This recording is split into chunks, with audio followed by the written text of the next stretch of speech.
నమస్కారం. అద్దంకి న్యూస్ కి స్వాగతం. ఈ రోజు ముఖ్యాంశాలు.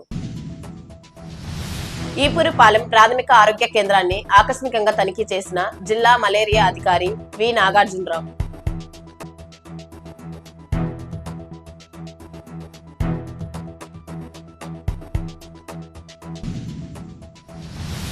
ఈ నెల 28న అద్దంకి మున్సిపల్ కౌన్సిల్ సమావేశం నిర్వహిస్తున్నట్లు తెలిపిన కమిషనర్ రవీంద్ర.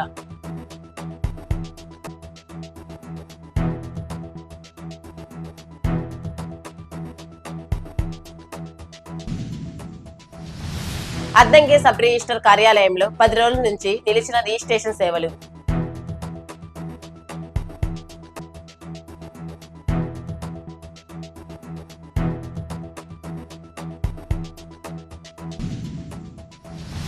శనగ పంటలో బెట్ట నివారణ చర్యలు తీసుకోవాలని అద్దంకి సహాయ వ్యవసాయ సంచాలకులు బి ఇఫ్రాయిం తెలిపారు. రామాయపాలెం, తిమ్మాయపాలెం గ్రామాల్లో పొలం పిలుస్తుంది కార్యక్రమం జరిగింది. ఆయన మాట్లాడుతూ బెట్ట నివారణ కోసం పొటాషియం నైట్రేట్ ఎకరాకు 1 కేజీ చొప్పున పిచికారీ చేయాలని సూచించారు. కార్యక్రమంలో మండల వ్యవసాయ అధికారి మాట్లాడుతూ ప్రతి రైతు ఈ పంట నమోదు చేయించుకోవాలన్నారు.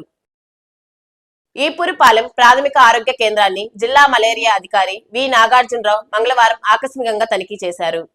ల్యాబ్ రికార్డులు పరిశీలించి రక్త పరీక్షల ఫలితాలు త్వరగా ఇవ్వాలని సిబ్బందిని ఆదేశించారు. రికార్డులు సక్రమంగా నిర్వహించాలన్నారు. అనంతరం బాపట్ల వ్యవసాయ ఇంజనీరింగ్ కాలేజ్ హాస్టల్లో దోమల నివారణకు చేపట్టిన మాలాథియాన్ స్ప్రేయింగ్ పనులను ఆయన పర్యవేక్షించారు. ఈ నెల 28న అద్దంకి మున్సిపల్ కౌన్సిల్ సమావేశం నిర్వహిస్తున్నట్లు కమిషనర్ రవీంద్ర మంగళవారం తెలిపారు. చైర్పర్సన్ ఎస్తేరమ్మ అధ్యక్షతన జరగనున్న సమావేశంలో 2025-26 రివైజ్డ్ బడ్జెట్, 2026-27 బడ్జెట్ అంచనాలపై చర్చ ఉంటుందన్నారు. కౌన్సిల్ సభ్యులందరూ సమావేశానికి హాజరు కావాలన్నారు. అధికారులు వారి శాఖలకు సంబంధించి నివేదికలతో సిద్ధంగా రావాలన్నారు. అద్దంకి మండలం బొమ్మనంపాడు జెడ్పీ హైస్కూల్లో 10వ తరగతి విద్యార్థులకు మంగళవారం స్టడీ మెటీరియల్ పంపిణీ చేశారు. విశ్రాంత post master Malladi Srinivasarao study material అందించారు. పబ్లిక్ పరీక్షల్లో ప్రథమ, ద్వితీయ స్థానాలు సాధించిన విద్యార్థులకు నగదు బహుమతులు అందిస్తానని ఆయన ప్రకటించారు. స్టడీ మెటీరియల్ ను ఉపయోగించుకొని మంచి మార్కులు సాధించాలని రిటైర్డ్ హెచ్ఎం శ్రీరామచంద్రమూర్తి సూచించారు. అద్దంకి మండల పరిషత్ కార్యాలయంలో ఎంపీడీఓ వరుదిని ఆధ్వర్యంలో అక్షర ఆంధ్ర ఉల్లాస్ పథకంపై అత్యవసర సమావేశాన్ని మంగళవారం నిర్వహించారు. స్వచ్ఛాంధ్ర ఉపాధ్యాయులు అక్షర కేంద్రాలు ఏర్పాటు చేశామని అన్నారు. మండలంలో ఉన్న డ్వాక్రా మహిళలను 2320 మందికి, ఉపాధి హామీ పథకంలో ఉన్న 680 మందిని, మెప్మా పరిధిలో ఉన్న 4600 మందిని, మొత్తం 7600 మందిని గుర్తించామని చెప్పారు. అద్దంకి మండలం జాళ్లపాలెం సచివాలయాన్ని ఎంపీడీఓ వరుదిని మంగళవారం ఆకస్మికంగా తనిఖీ చేశారు. సిబ్బంది హాజరు, ప్రజలకు అందుతున్న సేవల గురించి ఆరా తీశారు. సచివాలయ రికార్డులను పరిశీలించారు. సచివాలయానికి వివిధ పనుల కోసం వచ్చే ప్రజలకు పారదర్శకంగా సేవలు అందించాలని సిబ్బందికి సూచించారు. పారిశుద్ధ్యంలో నిర్లక్ష్యం వహించొద్దన్నారు. కార్యక్రమంలో పంచాయతీ కార్యదర్శి మల్లికార్జునరావు ఉన్నారు.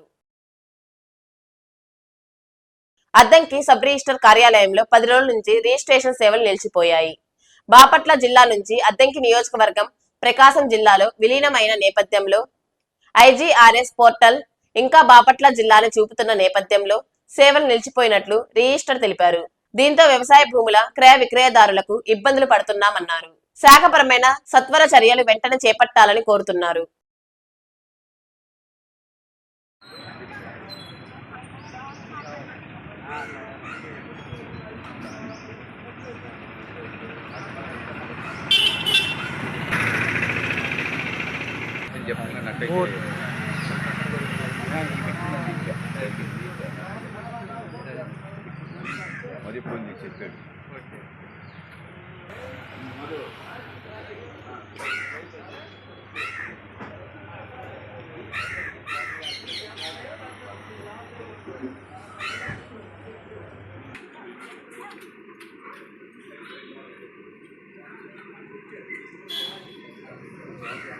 అద్దంకిలోని శ్రీ చక్ర సహిత శ్రీ వాసవి కన్యకా పరమేశ్వరి దేవస్థానంలో మంగళవారం వాసవి మాత ఆత్మార్పణ దినోత్సవం నిర్వహించారు.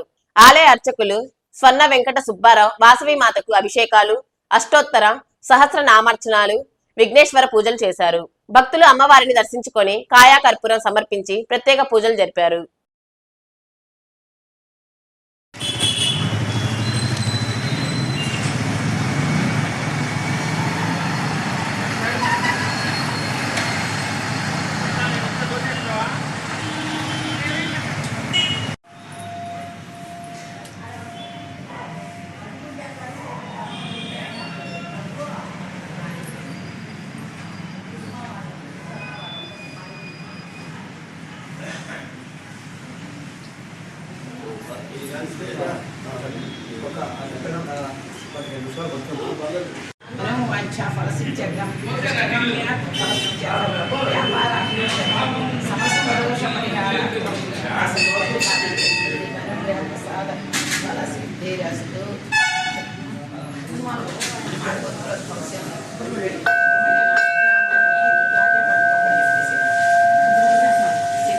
అద్దెంకి న్యూస్ సమాప్తం. తిరిగి రేపటి న్యూస్ కలుద్దాం. అంతవరకు సెలవు. నమస్కారం.